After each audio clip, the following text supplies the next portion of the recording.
Hey everyone. So today I wanted to go over what I like to call the investing half pipe. Some people call this the investing waterfall or the investing protocol, but I'll just call this the investing half pipe. So I wanted to go over just 4 things that will really help you just invest better, be a better investor, um, have better financial acumen, and of course, just grow your wealth. Okay. So there's going to be 4 parts to this, and let's draw our half pipe. Ooh. Okay, so here's our half pipe, right? So we have 4 points. So point number 1, point number 2, point number 3, and point number 4. Okay. So, let's draw our cool skateboarder, our skater boy. He's in his chinos. Oh, I gotta draw this again. Dang.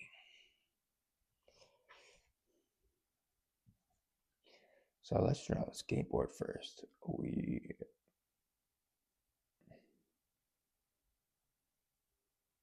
And his dope shoes is just like dope.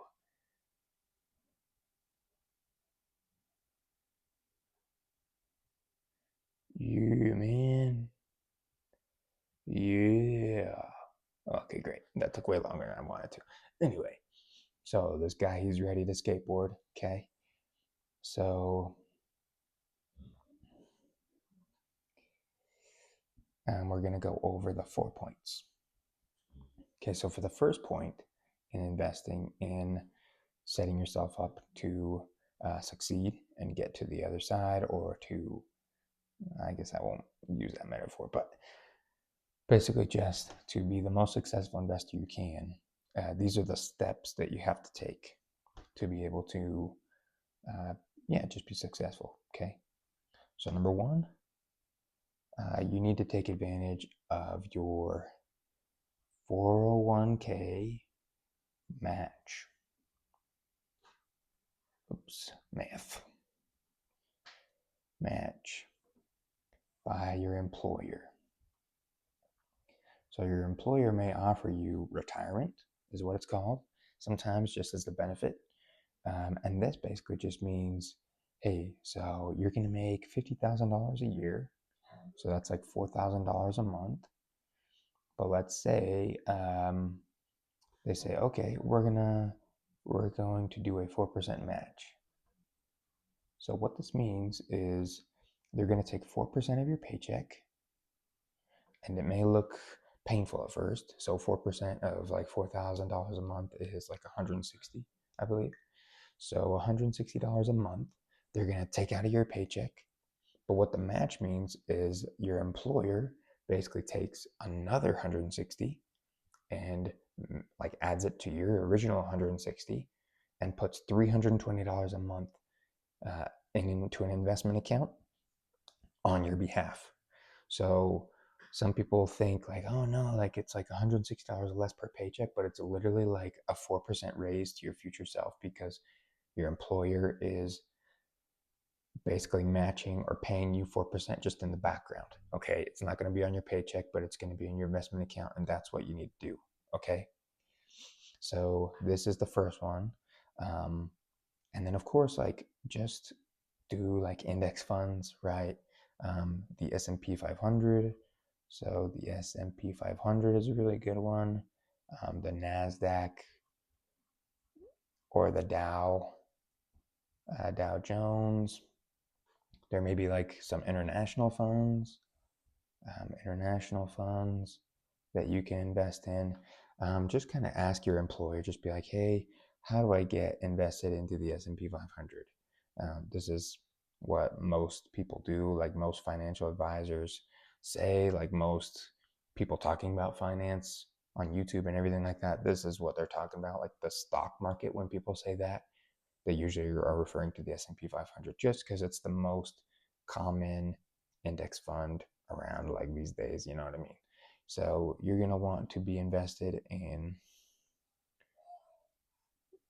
these one of these, or at least the S&P, but you can of course ask and do your own research. Okay, so and I'm going to leave these up there because they're pertinent to the other ones. So the first step is your 401k match by your employer. Okay. The second step to your investing half pipe, just to gain speed, so we're down to step one. We're going to step two, which is high interest debt. So this is usually like credit card debt.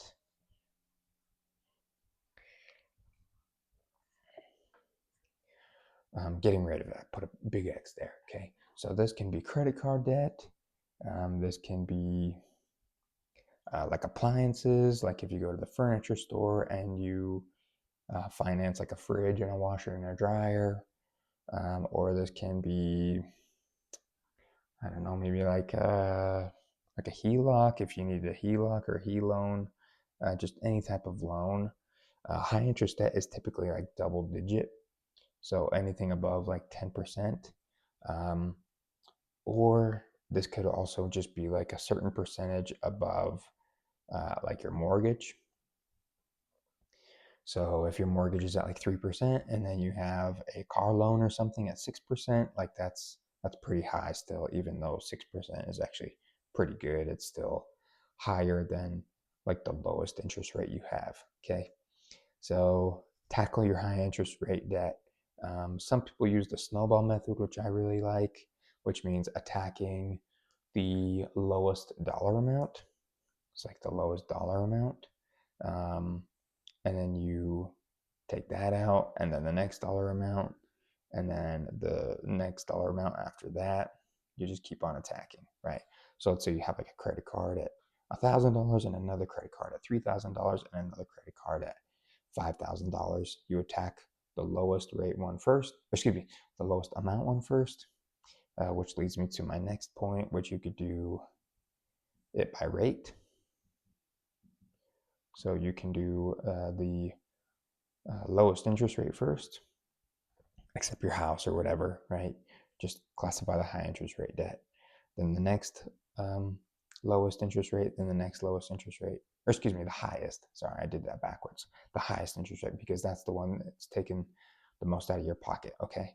So either tackle the lowest dollar amount or the highest interest rate. Sorry, I did that backwards. Sorry for the confusion, but tackle the highest interest rate or the lowest amount of high interest debt. Okay, so that's step number two. Now we're gaining speed. We're gaining speed, right? We're about ready to freaking do a dope trick. So step number three is opening up your own Roth IRA or HSA, health savings account. So these are personal. So I'll just talk about the IRA because this is what I have. These are personal accounts outside of your employer ones. Even if your employer has a Roth 401k, it's different. Okay. You can have a Roth IRA, which literally means individual retirement account. So this is just personal. Okay. So this is personal.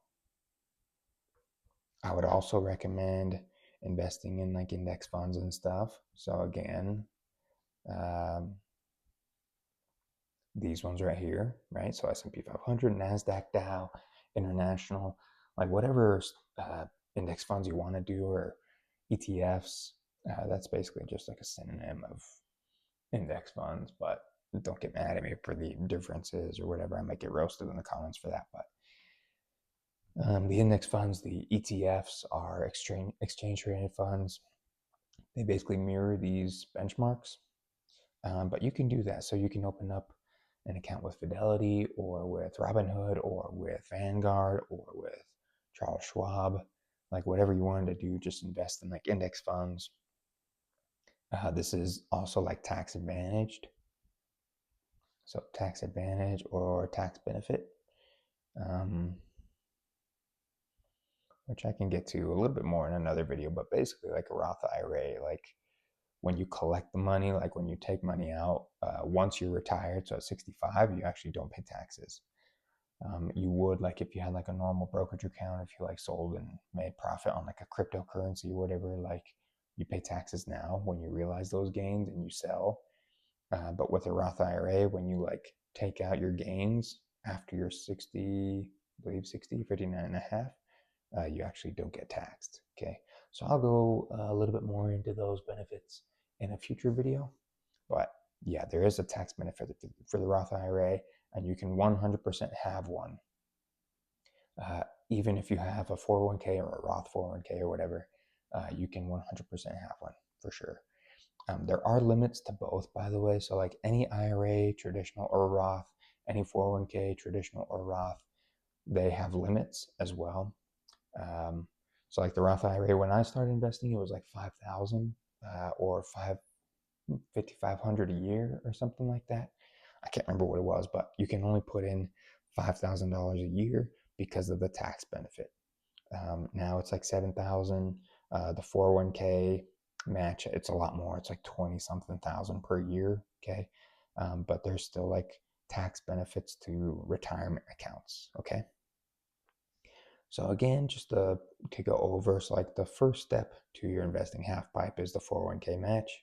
Then it's going to be tackling high interest rate debt. And if you don't have any, freaking move on here and like start investing right away. Okay. Now the last one, now we're freaking gaining speed again, getting ready for our dope trick. This will be brokerage. Oops, I gotta make this, I gotta make the wall longer. Brokerage account. So again, if you open a brokerage account, it can be, these typically are just like labeled in an investing app like individual brokerage account or individual investing account. So this is like the Fundrise, the crypto, the Robinhood, like outside of the IRA or the retirement stuff, right? I do have quite a few of these accounts. I have Robinhood, I have Fundrise.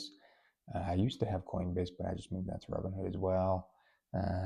Yeah, just for like crypto and stuff too. But I have a couple others. Phantom, my Phantom wallet, even though that's not really brokerage, but anyway, these are all just like, again, individual investments. And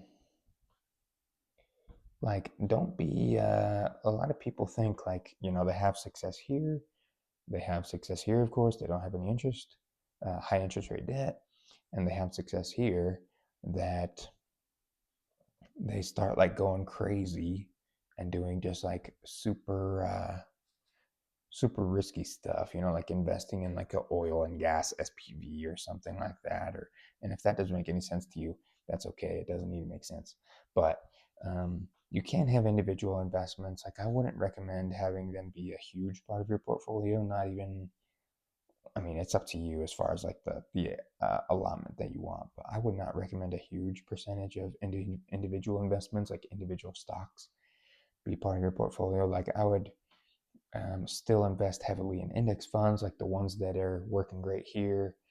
Maybe like 10, 20, 25% can be like in individual investments. If you think you can keep up with the news and just having conviction on good investments, but we don't need to worry about that right now. The main thing is just like it's going to be your brokerage account. So this is be the fourth and final step to your investing half pipe, because this has a limit. This has a limit, of course, to zero. This also has a yearly limit, but the brokerage account has no limit. You like once you have all of these maxed out, then freaking just go crazy here. So this is why I wanted to talk about with the investing half pipe. Hopefully you'll do just like a freaking dope trick or whatever, and I'll put this guy just like, I don't know what he's doing, but he's just having a great time. So I hope this helped. Woo. There we go. I hope this helped. I hope this was a fun visual for you. And if you have any questions, let me know in the comments what you think about this and what you're wondering on what I should make a video on next. So thank you so much.